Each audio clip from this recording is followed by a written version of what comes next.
Oh hi, I'm the Heretic. This video was brought to you by my patrons. Thank you so much for helping spread the message of freedom and educating people as to what the state really is. Thank you again. Anyways, to answer the question at the title of this video, it probably won't. But to elaborate, it depends on a number of factors that are unknowable at this present time. The disposition of the sociopaths in political power, what situations and chain of events led the state to the brink, to the point where they would even consider deploying weapons of mass destruction within their own territory. Figure there's an alien invasion. Never mind the fact that any alien advanced enough to bridge the gap between the stars is advanced enough to know not to have a government, and would thus have no reason to be hostile to another sapient species on another planet. But suppose that there's a mothership hovering over the continental US, and that's where the invasion is coming from, and deploying a hydrogen bomb is the only way to take it out. After all, they updated their antivirus. More realistically, imagine some Marxist-Leninist group had been swaying public opinion for decades, and they've reached critical mass, initiating a revolution against the US government to install a totalitarian dictatorship. This is Civil War II Crimson Boogaloo. The Marxists gain a huge amount of territory and resources, but the state knows if it deploys a nuke onto their base of operations, which only a bunker buster with a nuclear warhead can penetrate, which I don't even know if that could work, they can cut the head off the snake. Maybe not end the war right away, but make enough of a decisive blow to win the war. Perhaps it's a bunch of peaceful agorists and their trading partners who are well into their efforts towards building the counter-economy, with many towns, cities, and even some counties having thrown out their local governments completely. The President of the United States, at the time, is particularly bloodthirsty and seeks to make an example of one free city to terrify the agorists into submission. The number of possibilities that would drive a state to deploy a nuclear weapon in their own territory are infinite, as the imagination is infinite. As such, it is impossible to definitely say yes or no. It's a question of probability, and barring having direct access to the launch codes or one of the keys that need to be turned simultaneously for a nuke to be launched, there's no way to definitively control for a possible nuclear response.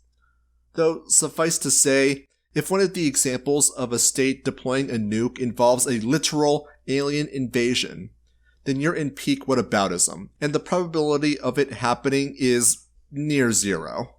But we can, however, anticipate what the consequences would be of deploying a nuke, with the understanding that the state would, or at least should, be aware of these, and will make their choices accordingly. Now, right off the bat, a nuclear weapon is not surgical. If you detonate one, you're giving a giant thermonuclear middle finger to everything within an 8-mile radius, 50 to 60 miles if you're using a hydrogen bomb. Everything in the blast zone is almost instantly vaporized. The shockwave uproots trees and tears apart buildings, while the nuclear fallout can render the area for hundreds of miles across uninhabitable for decades, even centuries to come, without lengthy and expensive cleanup efforts, as irradiated particles settle into the soil or the water. This means the total and indiscriminate annihilation of everything in a huge area. The target for the attack, as well as any assets the state may have in the area, innocents who the government victimizes through taxation, gone, both directly since nuclear shadows can't pay taxes, though I'm sure the IRS will still try, and from the businesses affected by the loss of their trading partners in the now vaporized town. They will earn less revenue, which means less taxable income. And this isn't a temporary hiccup either.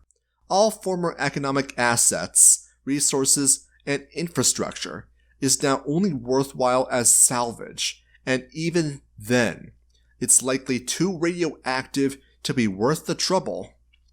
This is especially difficult, as most towns exist for economically important reasons.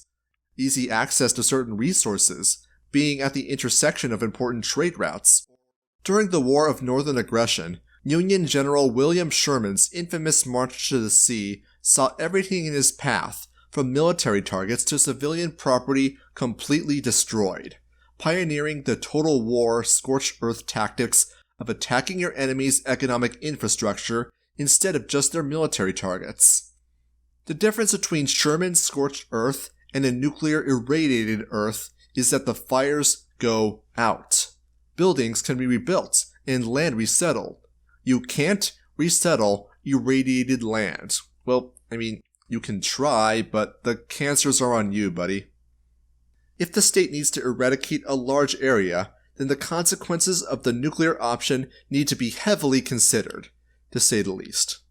Fuel air bombs, or MOABs, carpet bombing, are all viable alternatives to the nuclear option with more controlled explosions that don't render an area completely uninhabitable. One must also consider the legitimacy crisis any state must endure for nuking the country they claim dominion over. A large part of the state's continued existence relies upon people's delusion that the state somehow protects them. If you're watching this channel, you're smarter than that. You know better. But once a government starts nuking the population they're supposedly sworn to protect, this delusion goes up into a mushroom cloud rather quickly. People will start demanding politicians step down, if not outright try to overthrow the government in power. Whether they're galvanized into becoming anarchists or simply want to replace that government with another is unimportant. What matters is that the government's narratives begin to fail. In addition to this, foreign governments will put greater diplomatic distance between themselves and the nuke-using government, if only to save face with their own population, who actually do have empathy for those being nuked and don't wish to be vaporized themselves. But heretic, you might be thinking. Governments don't care what we think. You said so yourself in previous videos. Correct. Public opinion holds no sway over the actions of the statist priesthood and their inquisitors. However, they are always outnumbered, and in some cases outgunned, by the society they victimize. Were the people as a whole to attempt to overthrow the government, they'd almost certainly succeed.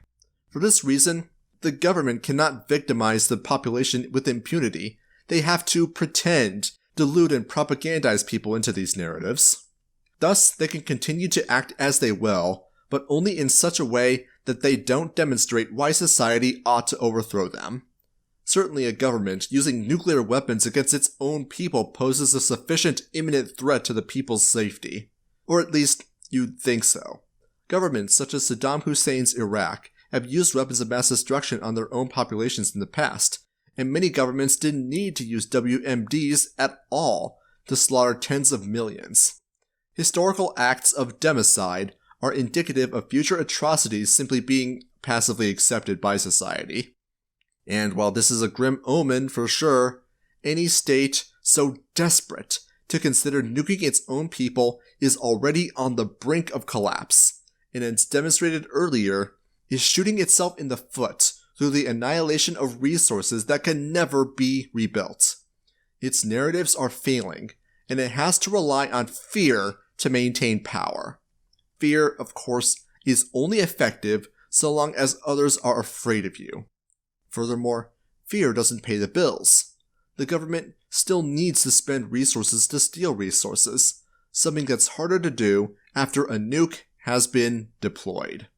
And all of this assumes a big country like the US, where a nuclear missile would damage a relatively small percentage of the government's claimed territory. If the nation of Liechtenstein were to nuke its own population, it would obliterate itself as well. Even France is unlikely to nuke itself for the same reason. Now, nothing I've said is a guarantee as to what the government will or will not do. For all I know, Stalin von Staatenstein might win the 2020 presidential election on the platform of using cities as ICBM target practice. However, we can infer, based on the state's desire to gain power, that they have too little to gain and too much to lose by deploying nukes against their own population for this to be probable. Of course, some might believe that the statist priesthood might refuse to use nukes out of empathy, simply not wanting to nuke their own people out of an aversion to killing thousands of innocents, because they aren't monsters.